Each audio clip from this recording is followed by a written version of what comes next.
வணக்கம் உறவுகளே. இந்த உலகத்தில் ஏராளமான அதிசய விஷயங்கள் நடந்திருக்கு.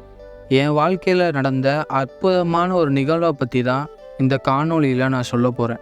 அதாவது நம்ம வாழ்க்கைன்றது நாம் நினைக்கிற மாதிரி போகிறதில்ல, கடவுள் அமைக்கிறது தான் அப்படின்ற விஷயத்த என் வாழ்க்கையில் நடந்த நிகழ்வை வச்சு நான் உங்களுக்கு இந்த காணொளியில் சொல்கிறேன். வாங்க வீடியோக்குள்ளே போகலாம். என் வாழ்க்கையில் நான் எப்பயுமே நம்ம பிறந்ததுக்கான ஒரு பர்பஸ் என்னன்னா, இந்த உலகத்தில் நம்ம பிறந்ததுக்கான கடமை யாரோ ஒருத்தவங்களுக்கு உதவுறதுக்காக தான் நம்ம பிறந்திருக்கோம். ஏதோ ஒரு நல்ல விஷயங்கள் நம்ம செய்கிறதுக்காக தான் இந்த உலகத்தில் பிறந்திருக்கோம் அப்படின்றத நான் ஆழமாக நம்புகிறேன். அன்னைக்கு ஒரு நாள் காலையில் நான் இந்த விஷயத்த நினச்சிக்கிட்டு இருக்கப்ப ஒரு 20 ரூபாய் என் கையில் இருந்துச்சு. எங்கள் வீட்டில் இது மாதிரி கடைக்கு போய் ஜாமான் வாங்கிட்டு சொல்கிறாங்க.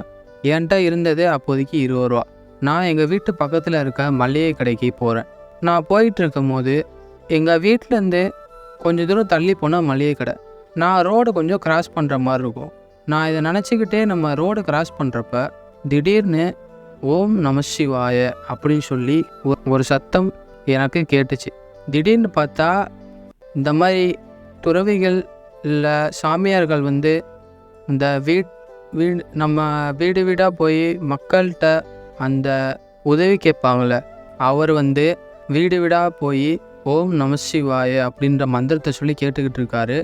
நான் கரெக்டாக அப்போ அந்த கடைக்கு கிராஸ் பண்ணிக்கிட்டு இருக்கேன். திடீர்னு எனக்கு ஓம் நம சிவாய அப்படின்ற அந்த சவுண்டு கேட்டுச்சு.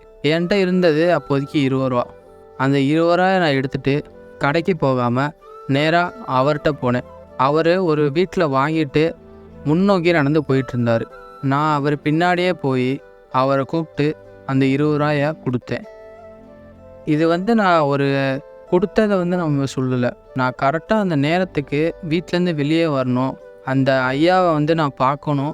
பார்க்க கூட இல்லை, அவர் சொல்கிற அந்த ஓம் நம சிவாயன்ற அந்த மந்திரத்தை கேட்டு தான் நான் அங்கே போனேன். ஏன்னா நம்ம வாழ்க்கையோட பர்பஸ் நம்மள்கிட்ட இருக்கிறதா எதாக இருந்தாலும் கொடுக்கணும் அப்படின்றது.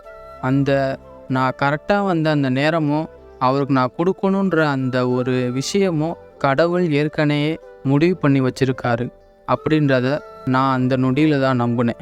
அடுத்தது நான் கொஞ்ச நேரம் கழித்து எங்கள் வீட்டில் பலகாரம் வாங்கிறதுக்கு ஒரு 100 ரூபா கொடுத்தாங்க.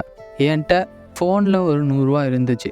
நான் அப்போதைக்கு நினச்சேன், திரும்ப இவரை எங்கேயாவது நம்ம பார்த்தோம்னா இந்த 100 ரூபாயையும் கொடுக்கலாம் அப்படின்னு நான் நினச்சேன். அதே மாதிரி நான் பலகாரம் வாங்க வேறு வழியில் நேராக போயிட்டு இருந்தேன். அவர் ஒரு நிழல் இருக்கக்கூடிய ஒரு கடையோட வாசலில் உட்காந்துருந்தார். நான் அவரை பார்த்து அந்த 100 ரூபாயுமே நான் கொடுத்தேன். அதாவது நம்ம வாழ்க்கையோட பர்பஸ் எங்கேயோ இருக்க ஒருத்தருக்கு நாம் உதவுறது தான். கடவுள் எல்லாத்துக்கும் ஒரு வழி வச்சுருப்பார்.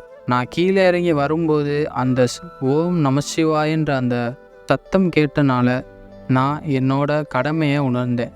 மற்றவங்களுக்கு உதவுறது தான் நம்ம கடமை அப்படின்றது. இந்த மாதிரி ஒரு விஷயம் நம்ம வாழ்க்கையில் நடக்கிறதுனால நம்ம கடவுளை பற்றி நிறைய விஷயங்களை தெரிஞ்சுக்க முடியுது. அதனால் மக்களே, நம்ம வாழ்க்கையில் மற்றவங்களுக்கு உதவுறது தான் நம்மளோட கடமை. அதே மாதிரி சில விஷயங்கள் மற்றவங்களுக்கு நம்ம செய்யாமல் இருக்கிறதே அவங்களுக்கு ஒரு உதவி. அதாவது கெடுதல் செய்யாமல் இருக்கிறதும் அவங்கள பற்றி தப்பாக நினைக்காமல் இருக்கிறதுமே பல பேர்த்துக்கு அது உதவியாக இருக்குது. நம்ம வாழ்க்கையோட பர்பஸே உதவுறது தான். ஒருத்தவங்க உதவுனா இந்த உலகமே ஒரு சொர்க்கமாக இருக்கும். இந்த விஷயத்த என் வாழ்க்கையில் நான் கற்றுக்கிட்டேன். உங்களுக்கும் சொல்லணும்னு ஆசைப்பட்டேன். நன்றி.